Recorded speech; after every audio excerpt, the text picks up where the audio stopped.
श्री स्वामी समर्थ भक्तांनो, एक प्रश्न प्रत्येक भक्ताच्या मनात येतो की स्वामींची कृपा केव्हा होते. आपण दररोज नामस्मरण करतो, प्रार्थना करतो, दत्ताचं नाव घेतो, पण कधी वाटतं की माझं ऐकून घेत नाही का स्वामी. तर आजच्या व्हिडिओत आपण हेच समजून घेऊया की स्वामींची कृपा कधी, कोणत्या क्षणी, कोणत्या भावनेत होते आणि ती ओळखायची कशी.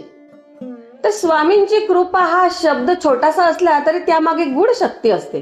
ती कृपा कोणालाही सहज मिळत नाही, पण जर ज्या भक्ताला मिळाली तर त्याचं आयुष्यच बदलून जातं. स्वामींची कृपा तेव्हाच होते जेव्हा मन शांत होतं, अहंकार गळून पडतो आणि आपण मी न म्हणता स्वामी म्हणतो.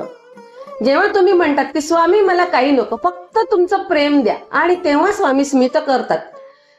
कधी तुम्हाला वाटतं आयुष्यात सगळं उलट चाललंय, काम बिघडतंय, लोक दूर जातात, परिस्थिती कठीण झाली, तर आहो भक्तांनो, तो क्षण असतो की कृपेचा आरंभ. स्वामी आपल्याला आतून बदलतात, आपली परीक्षा घेतात आणि नंतरच कृपा प्रकट करतात. स्वामींची कृपा शब्दांनी नाही तर अनुभूतीने कळते. ती एखाद्या साध्या घटनेतूनही जाणवते. आता उदाहरण म्हणजे अचानक आलेली शांती, संकटात मिळालेली मदत, किंवा एखाद्या अनोळखी व्यक्तीच्या तोंडून आलेलं स्वामी समर्थांचे वाक्य. हीच त्यांची खूण असते की मी आहे, घाबरू नको. स्वामी कृपा तेव्हाच करतात जेव्हा भक्त खरोखर नम्र होतो. माझं नव्हे तुझं होऊ दे असं म्हणतो. तेव्हा स्वामींच्या अदृश्य हाताने सगळं नीट होतं.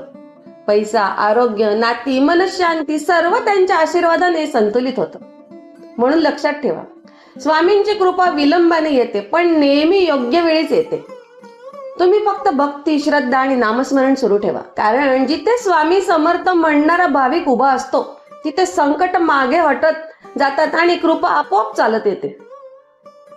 जय जय स्वामी समर्थ, श्री स्वामी समर्थ.